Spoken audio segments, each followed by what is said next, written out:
All right, rather than trying to push his legs down with my elbows and force him one direction or the other, I'm gonna let his motion decide what I do. All right, make him do the work. So, my guard breaks the same way. I pin his hips, right? Make that space and I step up. Now, see how my shin is up nice and tight to his leg. John's shrimped out away from me, right? That leads my knee to the inside of his body. Okay?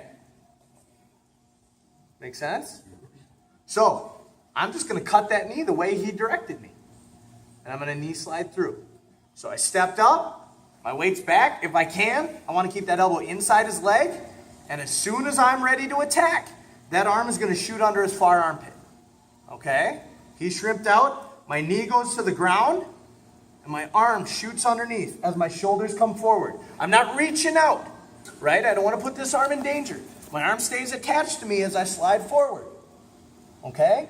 I pin his shoulders to the ground and my outside leg is going to step over his foot. I can use my hand as well if he's doing a nice job of hooking my leg here. Yep, trying to keep me inside, I can stuff it. Okay, but I'm trying to push his back to the ground. Once I'm here, I'm sliding my hip through. See how my knee slides out? First it went to the ground to turn his hips, and then I slide through to my hip. Last step here. My hand is going to cross face him. Whoop, to turn him back to the ground, and I switch my hips back to side control. Make sense? So knee slide. Break the guard, boom. Knee comes up, he shrimps out. Elbows staying attached to me as I move forward. Post your hand if you need to. Post on him even better. Cross face is the best. Slide my hip to the ground. Kick the leg back. Back into side control. Can I mention something here? Yeah. Because it's something I've been talking about in my other classes. The only way you can control this space is if you control my hips. And as Ian's slicing through, he's pinning my hips. I can't move these things. He isolates this. And once I'm set or stuck there, I can't do much about it. Then he climbs to the next step. Step by step. Both of the guard passes we're going to talk about here use my leg as a staple.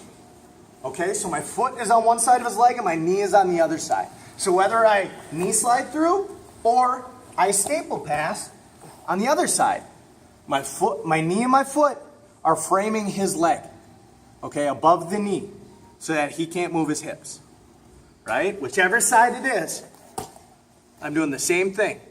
If you want to be a dick and kneel on his thigh, you can, but you got to remember, one, it's going to make him mad. Two, now I'm wobbly. All right, it's going to be painful for him, but at the same time, there's a lot of space there, and John can, stuff it back. Now I'm back in half guard. So I'd rather have this staple, not have him panic, all right, and torture him with pressure as opposed to pain. So, if he's trying to shrimp away there, what's your first move to control him and then finish it? well, that's why I've got my underhook here. John can shrimp all he wants. All my weight's on it. He's controlling my hips here. He follows my hips. So as he moves his hips away, he's actually he's helping me pass it. Right. If he keeps shrimping, shrimp one more time, whoop, now I'm passed. Okay? So again, that's why I say we're letting him make the decision. Let him do the work, or her. Okay? Let them do the work as far as dictating what I'm going to do. Cool? All right, give it some reps and we'll add the other one. 1, 2, 3.